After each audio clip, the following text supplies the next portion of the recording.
Hello and welcome to episode number 12 of the brand new video series 5 Lessons Learned, brought to you by BookThinkers, where each and every week the team and I will discuss the top 5 lessons learned from a book that we've read and loved. This week we're going to talk about The Compound Effect by Darren Hardy. It was recommended to us via BookThinkers. I read it. It was a super easy read. There are so many enlightening metaphors that allow you to understand the principles in such a clean and refreshing way. I loved this book. So without further ado, let's jump into lesson number 1.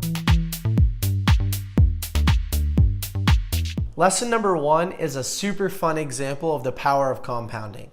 Let's say that you and your friend walk up to somebody and they say, A, I'll give you $3 million, or B, I'll give you a penny that doubles in value every single day for 31 days. While your friend jumps the gun and says, I'll take the $3 million. You think about it for a little while and you understand the power of compounding. You say, without doing the math, because that's pretty hard to do up here, I'll take the penny and let it double every day for 31 days. So there we go. On day 1, you have 1 cent and your friend has $3 million. It's kind of upsetting.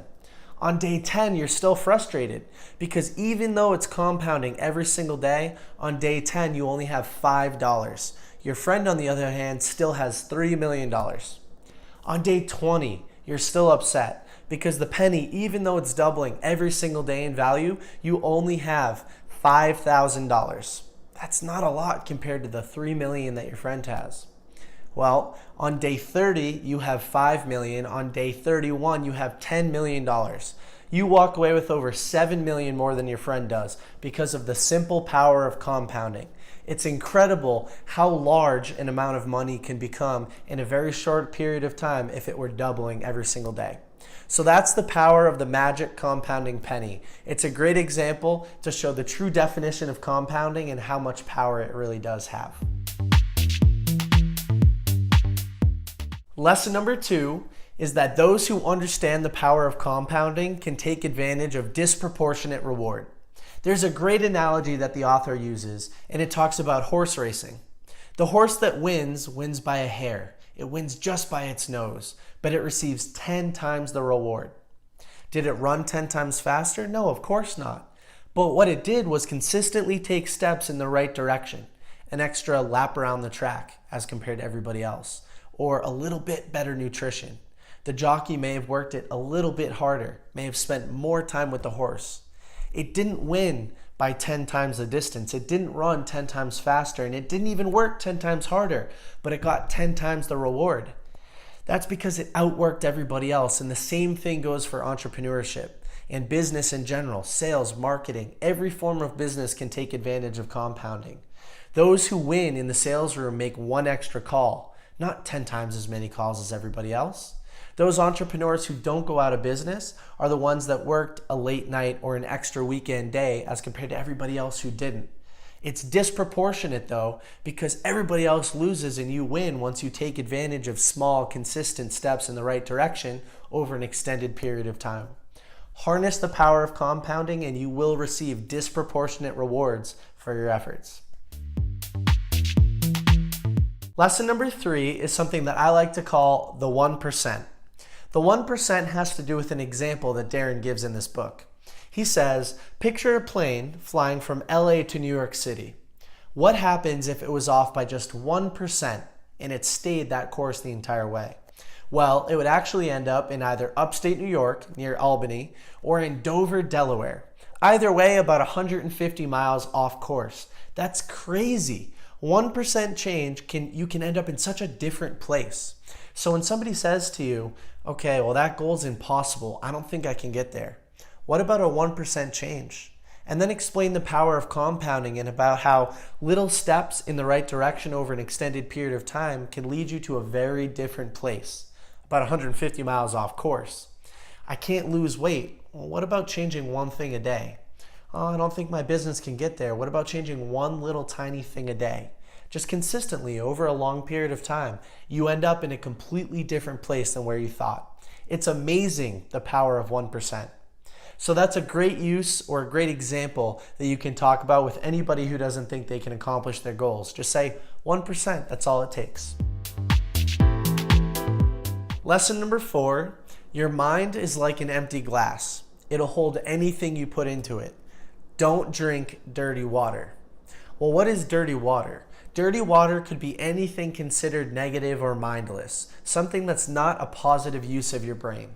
We're talking about negative news stories. We're talking about scrolling through social media in a mindless manner. We're talking about gossiping with friends and putting out bad vibes. Then when you go to make a decision, you have to filter through all that muddy water in order to make your decision. Oftentimes, you'll be perceived as negative or as somebody who doesn't really care because all the time you're programming your brain with dirty water. And you'll notice that even a clean, pure glass of water with a little bit of mud or dirt dropped into it, the entire thing becomes unappealing to consume, right? And that'll happen to you as well. So try to stay away from dirty water. Try to drink clean water. Try to consume positive, inspirational, personal development or self-help related material, constructive material all the time, because that will lead you to make better decisions. When you go to make a decision, you won't have to filter through all that negativity, all that muddy water. So that's lesson number 4. Don't drink dirty water. Lesson number 5 has to do with the law of inertia. An object at rest tends to stay at rest unless acted upon by an outside force. And an object in motion tends to stay in motion unless something stops its momentum. So put in other words, a couch potato tends to stay a couch potato, and an achiever, meaning somebody who's successful and in a successful rhythm, tends to stay an achiever. So how do we stop that? Well, if you're a couch potato, you need to make a conscious decision to move your life forward. And if you're an achiever, you need to make sure that you don't trend in a bad way. Because the same way that compounding can help you, it can also hurt you very fast. If you make a 1% deviation in your life in a negative way, all of a sudden you can tailspin into a series of unfortunate circumstances. It happens very fast. So just be aware of this. Objects at rest tend to stay at rest unless acted upon by an outside force. If you're not happy with your lifestyle, if you're not a winner, then you need to make a conscious decision to change that. And also, objects in motion tend to stay in motion unless acted upon by an outside force. And there are so many of those outside forces that will stop your momentum. A lot of negativity in the world. So just try to avoid it, try to stay on course. That is lesson number 5.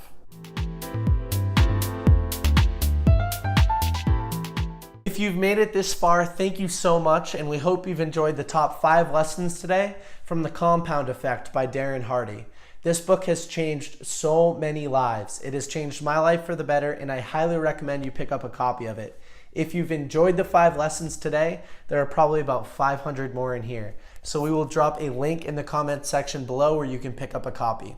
Also, if there's a book that you'd like us to review, please let us know. You can either comment or direct message us, as some of you have.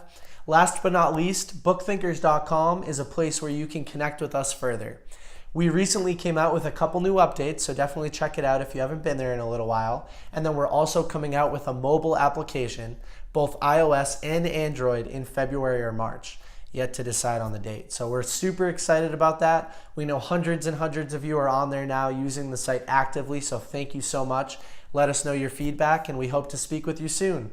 Go out there, read, retain, share, grow, and we look forward to the next video. Bye.